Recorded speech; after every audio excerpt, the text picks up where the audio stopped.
welcome to today's event. This is a Gramersi MASTERcast event in association with the PR firm Flock Creative. You already know the theme of the event is how to get good PR.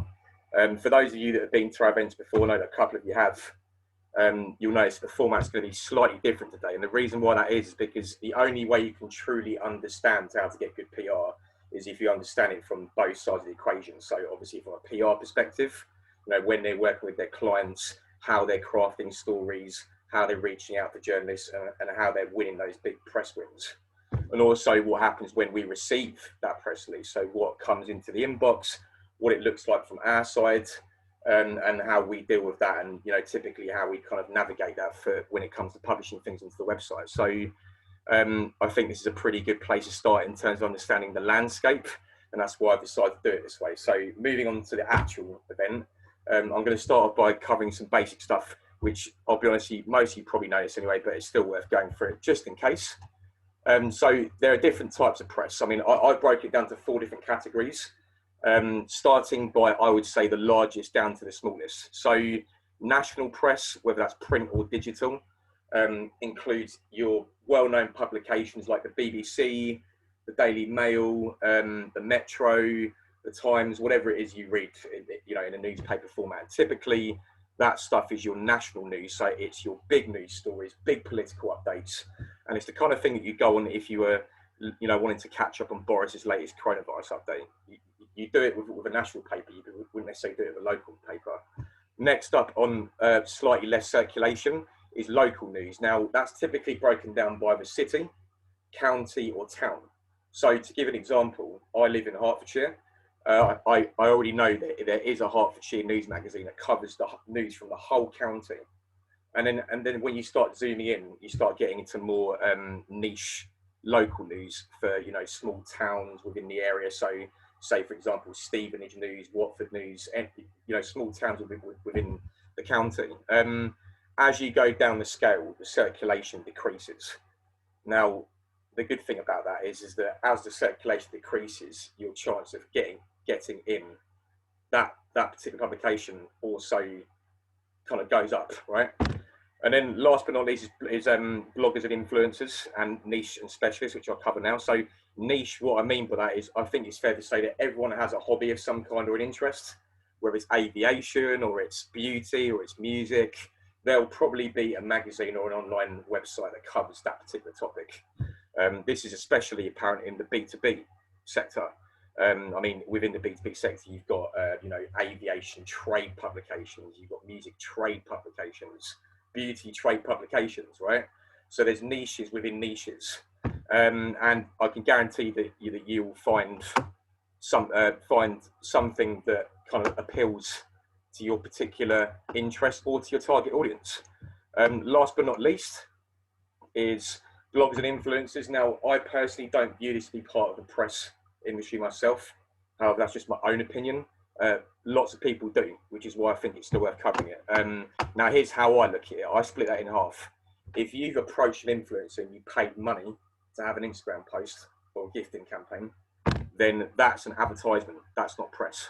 However, if they picked up on your item and they've, without notifying you, they've done a review, or they've just gone, oh, I really like these guys, I'm going to put an Instagram picture out. You haven't asked them, you don't know who they are, you've got no connection to them whatsoever. That is a form of press. And what we're starting to see now is that the two worlds are starting to merge. They're starting to come together. So in the old days, when we used to use sites like Gorkana to access distribution services, all you get on there was the editor and the journalist of your favorite magazine. That's all you get on there. Now you're getting influencer contacts. So the two worlds are starting to merge. Moving on. Oh. Right. So now that you know that simple fact, how do we actually get into some of these publications? That's what we're all here for, right? That's what we all want to know. Firstly, you need a story. And now I know that sounds silly because it's common sense, right? But actually, no, it's not. In order to get decent coverage, you need to have a story. And there's 2 ways that this can happen. The first way is either you have one that happens organically. So let's say something great happened within the business that just so happened to happen, and you now want to tell the press about that particular update. That's like version 1. Version 2 is you can create a story. You can make one. You can say, right, I want to create something that is newsworthy. Now, this is where PR firms step into place, because they're masters of doing this. They can take something that might seemingly not be a great news story and find a way to turn it into one. So that's half of what you're giving your money away to, is understanding that basic principle. Next up is to know your audience, and here's how we do this, right? So every single publication has its own editorial guidelines, which are very specific to that publication. So, for instance, some might be quite opinion heavy, others might be scientifically driven. You know, they might put a lot of stats and facts in there and not put opinions in there. And others might have a comical edge. You know, sites like BuzzFeed, for example, they have a lot of comical shock factor to what they do. So if you want to get coverage, the first thing to do is firstly identify publications that you think are relevant for you, audience-wise, whether that's a list of 10 or it's a list of 20, and to say, right, what do these guys actually do? And look into it, and you'll notice that there's a very big difference between publications. Once you've got that information, you can then customize your press release based on what that publication requires. And let me tell you, I've made this mistake myself. I used to write for the Huffington Post, 4 or 5 years ago, and they have an online submission dashboard where once you put your post in and you wait for it to be submitted, they clearly list what their editorial guidelines are for all contributors within their website. I didn't read them. I just wrote what I thought was good, and I hit the submit button. 3 hours later, I get, sorry, your post has been rejected by the Huffington Post. So then I was like, well, why? Why has it been rejected? And the reason why is because I didn't understand the editorial guidelines. So they then linked me to that, and I read it, and I then repopulated the post, hit submit again for a second time, and lo and behold, my post went live. So I hope that gives you some context. Also, building relationships is key. Again, this is another thing that PR firms do really well. Again, partly what the service you're paying for. Let me tell you, even if a journalist comes back and says, nah, this story's not really for us, don't take that as a bad thing. You've now got their contact details. You're now on their radar. You can now build a relationship with those people. You know, periodically update them every quarter of a year, whatever it is, and just keep sending the odd flash update. And I can guarantee you that over a space of time, one of those people that is originally a no will convert to a yes. So next up, there's routes to market. It's understanding how we're going to get our story from our computer to the publication, or how we're going to identify opportunities within the press. So the first thing is to use hashtags on Twitter. Journo link and journo requests are very popular hashtags. In fact, actually, if you post a media request out and you use the hashtag journo link will retweet that post for you, which means it goes out to all their media, their media correspondents, all their journalists. So it's a great way to get your story in front of the right audience. And also the other way, you can also go out there and search that hashtag, find journalists that are looking to get people involved in things that they're doing. So it might be, we're doing an article on the top 10 beauty startups. Do you run a beauty startup? If so, here's my email address, get in touch. That's your opportunity to get yourself in front of that person. And often what happens, once they've covered you once, they'll cover you again. So this is why I said relationship building is really important. Next up is media requests. What I just explained to you is a media request, just done specifically through Twitter. However, there is a different way of doing it, and that's to use the free common websites, which is broadcana.com or Cision, Press Plugs and JournoLink, all of which are paid services. However, you do get access to their database, their distribution service, and also their media requests. And again, it's a way of you accessing those opportunities. I'm going to tell you a quick success story. Dominique Wolf from the Wolf's Kitchen, who we do a lot of stuff with, she's been everywhere. She's been on BBC television, radio, all because she's been using media requests and picking up on them. So I would say that this is a fantastic opportunity for anyone that isn't currently exploiting this opportunity. Distribution websites are great because you can get yours out in volume, although it does kind of contradict what I said earlier on about customizing your release. However, people do it, it does work, we get a lot of stuff that way. Then there's PR companies. Again, a lot of what I'm explaining is what PR firms do, how they do it better than me and you can. I'll be the first to hold my hand up and say I'm probably not the best at getting my own press, even though I'm receiving a lot of it and writing it on behalf of other people. And the reason why is because there's an art to it, and those guys, those PR firms, like Liz, for example, have nailed the art of doing that, and that's why I would say it's money worth handing over for that service.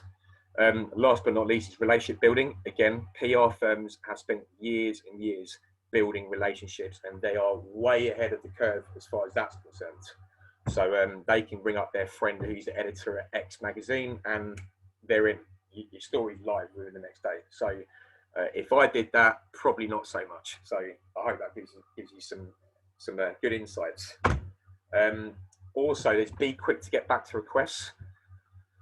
I'm going to tell you a little story to explain what I mean here. So I've actually forgotten how many times, I mean, I couldn't even count how many times we've had PR companies and brands get in contact with us, say, hey, can you write us to our brand? And I replied to the message saying, yeah, this looks great. And can you please send me a quote, or could you send me the company start date, or I need a high definition image, whatever it is we need at the time. And they disappear off the face of the earth. It's like a bad dating story. They just disappear off the face of the earth. Now, the way I view this is, well, if it's your own company, fine. The opportunity is yours to lose.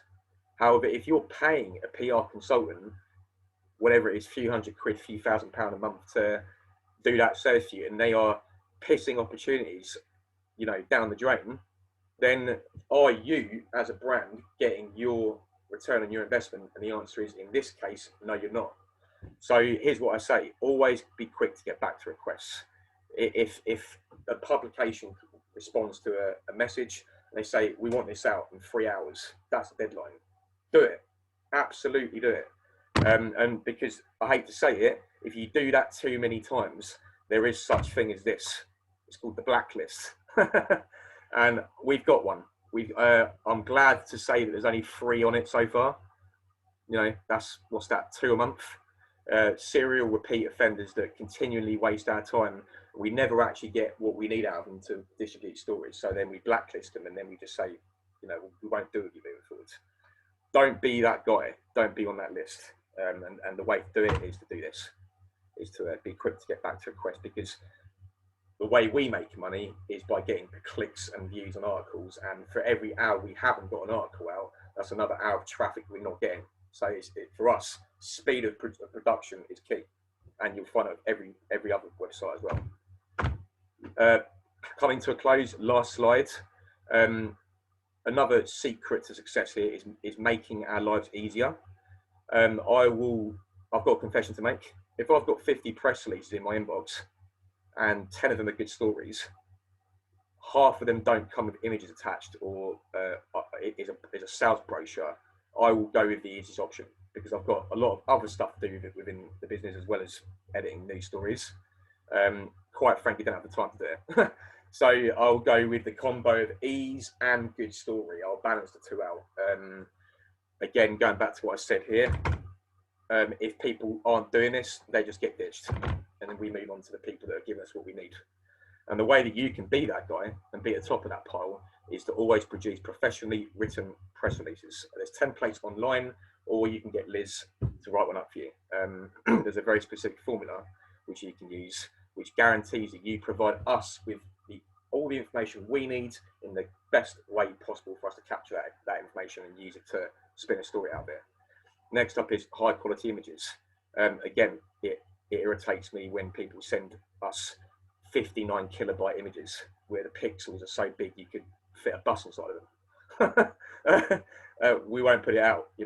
We need that content for Instagram. We need that content for other distribution networks. So always come prepared with at least a 1 megabyte file that's decent, that has good quality to it. And also give us everything that we need without having to ask. If we're having to continuously bounce emails back and forth, hey, have you got that quote yet? Hey, have you got that company start date yet? Have you got those images yet? No response, or you're not coming back with what we've asked for. I have to continually re-ask over and over again. If you do that enough times, like I said, it doesn't happen very often, you'll end up here. And I would rather you don't, because we actually want to do this. We want to present brands properly. We want to give them a PR platform. We want to do the best we can. That's what we started for. That's our mission, right? So always present your information properly. And last but not least, before I pass over to Liz to take over from here, is always provide contact details. 2 days ago, we put a story out about a company. I can't remember who it was now. And there was 2 pieces of information missing. the article was completely written up to good to go out. And all I needed was literally a sentence of information. We didn't have the contact details for them, so I had to contact them on Facebook Messenger. Thank God they picked up quickly and was able to get what we needed. But there has been times when we've produced a story, we've not been able to get that last slice of information, and then that brand's missed out on the opportunity to get covered. So if you do get an email or your phone starts ringing and it's not a withheld number, it's an 077, answer it, because for all you know, it could be a journalist, it could be an editor of a magazine.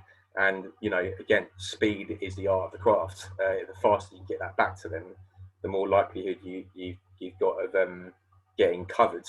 And to finish up with that, once you've been featured and once you're on the radar, we'll always come back to you for more opportunities. And I know that I know Kiana will know that. I've approached Kiana from Tooth to do product class videos. You know, I've asked her to send us a press release for when they finally, you know, launch. I think it's in April this year.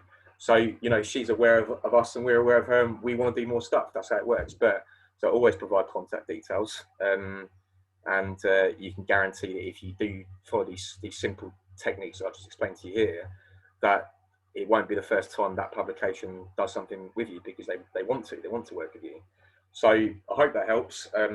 We'll take questions at the end if there's time, but for now I'm just going to share my screen. Sorry, switch over to Liz, who will take over from here. So please just bear with me 1 second. There we go. So a lot of what I'm going to talk about, some of it reiterates what George has been talking about now, but hopefully what it will do is give you a bit of an idea, if you're not in a position to take on an agency, where to start really, and how to get your story across. My background, I've been running Flock since 2014, but prior to that I've worked in lots of big PR agencies, mainly on big consumer brands, things like Coca-Cola, Harley-Davidson, Unilever. So I've got quite a breadth of experience with the big brands, and since I've been running Flock, I've been working with sort of mid to smaller size brands. So just to give you a little bit of background on me.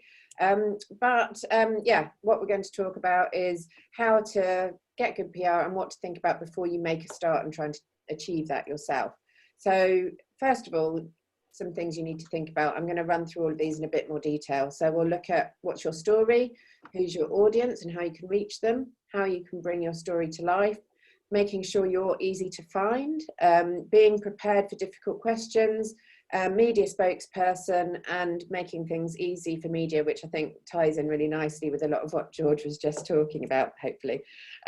So first of all, in terms of your story, you need to be able to clarify why a journalist, and importantly, their publication's readers will want to hear about you. You're obviously going to be passionate about your brand, and you think your brand is the most amazing thing in the world, but you actually need to sort of think from their perspective, why are they going to want to hear the story? So a few things to think about when you're putting that together. What's different and unique about your brand? What's its USP? What problem or issue is it going to solve or help with for people, consumers? When's it going to be available? Where can people buy it, and how much is it? That kind of information, just gathering all of that together and starting to think about what you're solving, what you're doing, and what can be useful to people. Also, you know, what's the new news? So is it that your brand is launching? Are you launching a new range? Is there something else brand new that you can talk about? And also, it's really useful to think about what people are saying about you already. So if you haven't really done any PR, but you've got some rave reviews on social media, sometimes that can be part of the story in itself. So, you know, I had coverage this week for a bra brand where some of the social followers were saying it was the most comfortable bra they'd ever worn. So we tapped into that and got a piece up on with Women and Home, who were talking about, you know, get it while you can. This is the most, you know, is this the most comfortable bra in the world or ever? Something, I'm exaggerating within the world, but anyway, you get the gist of it. So those are some of the things to think about when you're starting to think about your story. Then when you're thinking about the audience, again, this ties in nicely with what George was talking about. You will have spent a lot of time thinking about who your target audience is, and you can apply the same thinking to the media that you want to target. So think about the media that your audience read, listen to, watch in their leisure time. So, you know, what's their special area of interest? What demographic are they? Should you be targeting cool young online press, or is it more Saga magazine or that sort of thing? Where are your audience that you want to get to? Then specialist media, so the trade press that George talked about, so things like food titles, for example, or titles like Gramersi as well, who are talking specifically about new product launches and new developments along those lines. So make sure you're thinking around those. And then local press, I know George mentioned regional news, but there is a lot of regional lifestyle press as well, so it's worth thinking about those. So there's a group of titles called the Life series, for example, and a Living series. So you'd get Essex Living, Kent Life, that kind of thing, that tend to be kind of county-wide. So it's worth thinking about those as well. And some local business press do, particularly online as well. So really have a think, because the stories that they really want to go after are stories from their local area. So it could be a really good way to start raising your profile. And some national press do turn to local and regional press for inspiration and to pick up story ideas too. So that can be a really good place to start. And then I haven't put on here bloggers and influencers, because we tend to sort of think of them in a slightly different capacity, and we do dedicated programs for them, but absolutely worth thinking about which bloggers and influencers your audience are following as well. So next, thinking about bringing your story to life. So some key things to think about. You're obviously passionate about your brand and your story, but sometimes you might need more than just words to get this passion across to others. So thinking about great photography, headshots of the teams involved, product shots, so that could be lifestyle. Quite importantly for press, they will often want cutout shots as well, which will be the brand, whatever the product is, against a white background that they can easily place on a page in a composite piece on. If it's a beauty story, for example, they might just be featuring lots of products lined up next to each other. So it's really important to have both of those. Location shots can work as well. So could be a production line, it could be a factory, could just be the premises itself, depending on what you're promoting. So have a think about the different photography that you could gather together. Again, making sure it's the right resolution and quality that's needed. Video content is really engaging and actually can really help dwell time on an article if you've got somebody running that. So can you capture your production process, your team, the product being used, that kind of thing? How can you tell your story by bringing it to life through video? And then finally, biographies, getting those together before you start talking to press as well, and thinking about the team behind the launch or the team behind your brand. Put together short biographies, just summarising their backgrounds and experience. So if you're asked for them, if people want to set up interviews, you've got them to hand and you're ready to go. All of this really is about being really well prepared. And on that note, making sure that you're easy to find as well. For PR to work effectively, your brand needs to be able to find not just by the journalist you're talking about, but by the consumers that you want to buy it as well. You know, they need to go from hearing about your brand to shopping for your brand. So it's especially important if you're on radio or something like that, where your URL's not necessarily going to appear, making sure that your social channels are really easy to find, or your website's, you know, really straightforward name. So make sure your website's ready to go before you engage with media, because they'll probably go and look at it. Make sure your social channels are active and easy to find with quite straightforward, simple names. And then if you're stocked via third-party retailers, make sure you include those details in your press materials too. Also, if you're working with third-party retailers, it's very much worth contacting their comms teams if you can, to find out what they're working on. A brand I work with is also stocked through Not on the High Street, and their press team is really, really active, and they working with them can help you get piggyback on PR that they're already doing. So definitely worth, be the same if it's a big supermarket or other major retailer. Their press team will be constantly trying to get products they're selling out into the press. So if your story is interesting, they might be interested in working with you and can help you with your PR too. So definitely worth thinking about. In general, being prepared. So this is about spending some time thinking about any difficult questions that you might get asked. And I would recommend putting together a short Q&A document that is accessible by everyone senior in the business who might need to see it, and that everyone's seen it and agreed it as well. So if there are questions that might come up, so things like, you know, where's your product sourced? Might you get asked sustainability questions? If that's likely, think about what those questions might be and agree what your response is going to be before you start going out to press. Have there been any issues with the product so far? Think about that. Is there anything you need to, you know, have an answer prepared for if there's been a problem with production or something? Or have there been any negative reviews or comments online that a journalist might find and ask you about? So have a think about, you know, if it was something that was in an earlier version and you can give an explanation of why everything's fine now. It's just really worth thinking about that and having yourself prepared. Is your pricing high compared to competitors? No problem if you can explain why. So how is that justified? That's the sort of thing that somebody might pick up on. And is your customer service up to scratch? You know, have you had people complaining on social media they haven't been able to return something or no one's getting back to them? Again, the kind of thing that somebody potentially could pick up on. So, I mean, that's not an exhaustive list there, but it gives a bit of a steer on the kind of things it's worth thinking about when you're really examining your business and being ready to talk about it to media and other third parties. Next up, media spokesperson.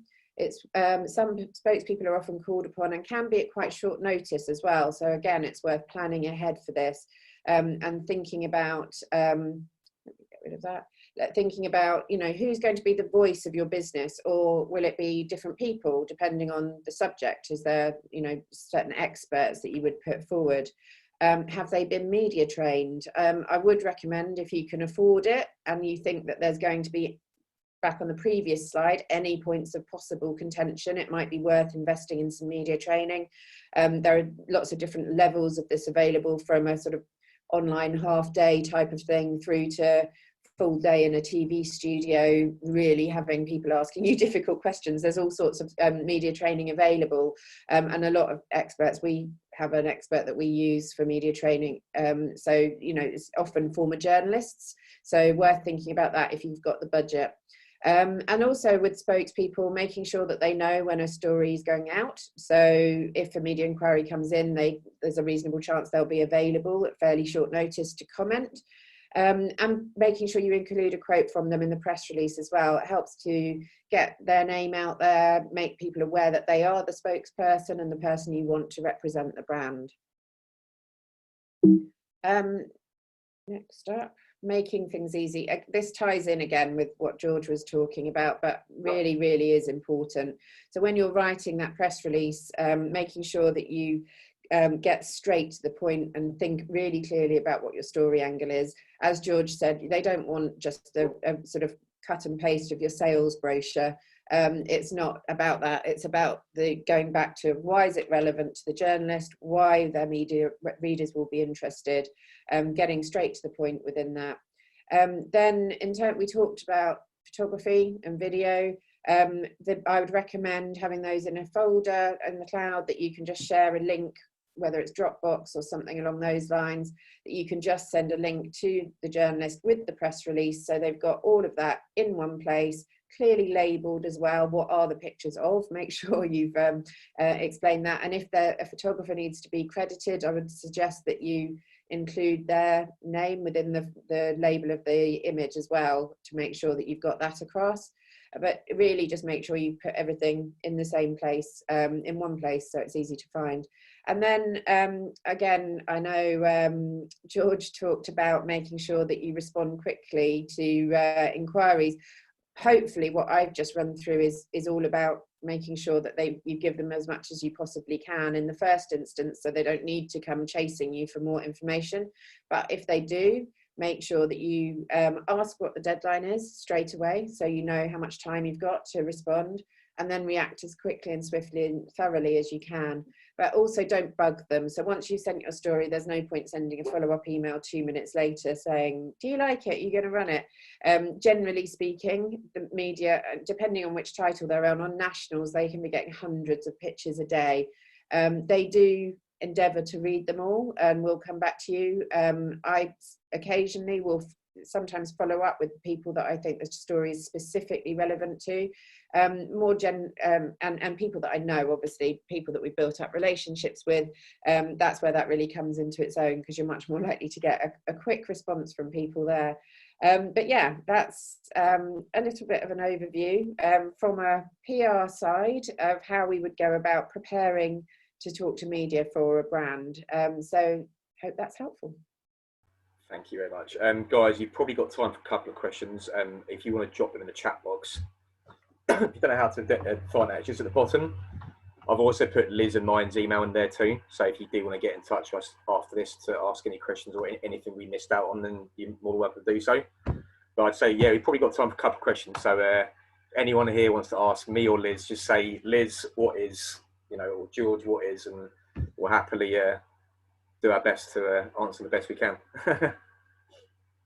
And also, just to let you know, for those that are fundraising, I know you are, Kiana, our investment event with True VC goes live on Friday.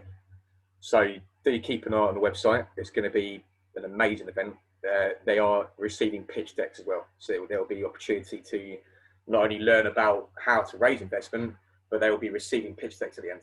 So if you are fundraising, this is a pretty astounding opportunity for you. And I'm hoping it's one we can do quite often with them moving forwards. So make sure you come on to that. But yeah, I await any questions. We've got 5 minutes left, so do drop it in if you have one. Liz, have you got a question you'd like to ask me? I don't think so, but I'm hoping that what I said tied in quite well with your side of things, because I think it's just about making it as straightforward and easy as possible, isn't it, really, for everybody concerned. So being prepared is the real key. It is. What brands have you worked with in the past? Like, what's your kind of credentials? At the moment, for Flock, we represent quite a mixture, actually. We work with Fusion Lifestyle, who are a charity who run leisure facilities all over the country. We have some fun doing occasional projects for Love Honey, which is quite a good one. We also work with Traeger Grills, who are a big US wood pellet barbecue firm. And then we work with some smaller startups as well. There's a sunscreen brand created by a UK dermatologist called Altruist, which is all about making really high quality sunscreen and selling it at the lowest possible price. They're not really in it for the money. It's a bit, hence the name Altruist. But the media really like them. We're working with Global Wake Up, which is sustainable cups and bags and things like that, with a children's book brand called Milo. So quite a mixture. We've got a question. You got a question there, Liz? Yeah, no, I can take that. From my perspective, we try and approach PR in its truest sense and getting earned media for stories. I think there are some titles where if you do spend some money, they can be more inclined to support you with some additional editorial as well. I think if your story is strong enough and your media is targeted carefully enough, you don't necessarily need to. But if you run an advertising program along the same at the same time, then it can really help you just get general awareness all at the same time. So yeah, PR in the far north tends to be a bit harder. Any tips to make it easier? Do you have any thoughts on that, George, or do you want me to? You take this one. Okay. I mean, I'm guessing you're saying in the far north, perhaps if there's less specific local media. I think, outside of that, I would approach it in very much the same way, as long as it's less about sort of your location, but as long as your products are easy enough for people to get hold of and can find and can be distributed everywhere, then there's no need to just stick to that local press for exposure. So probably I don't know your brand, Brendan, I'm afraid, but if you think about your brand and spend quite a lot of time thinking about the media targeting around that, a lot of those titles, it doesn't really matter where you are, especially with online press. So I would probably think about it that way round, but happy to chat more if you want suggest any tips or advice. I'll add a quick one in there, but then we'll have to cut in a couple of minutes because it's our time, 3 times going to run out. So, but I think there's loads of great stories of like brands, you know, Yorkshire tea, for example, of you know, people that have actually built in their location into their story or into their brand. They've used that as part of their USP. Sometimes, great stonecraft from all the way from Cumbria, you know, that within itself could be a grabber, could be a potentially good title. Using, not trying to run away from it, trying to embrace it and actually bring it in closer to what you do, making that part of your story. So I think you should flip around how you're looking at it. Don't look at it as an objection, look at it as an opportunity. But yeah, guys, we're going to run out, unfortunately. So I just want to say thank you very much for dialing in today. If you do want to get in touch with us to follow up, our emails are in the chat. So hopefully we'll see you at the investment event next month, which will be fantastic. And thank you to Liz as well. And I look forward to seeing you very soon. So thank you. Thanks for having me. Take care, guys. Bye-bye.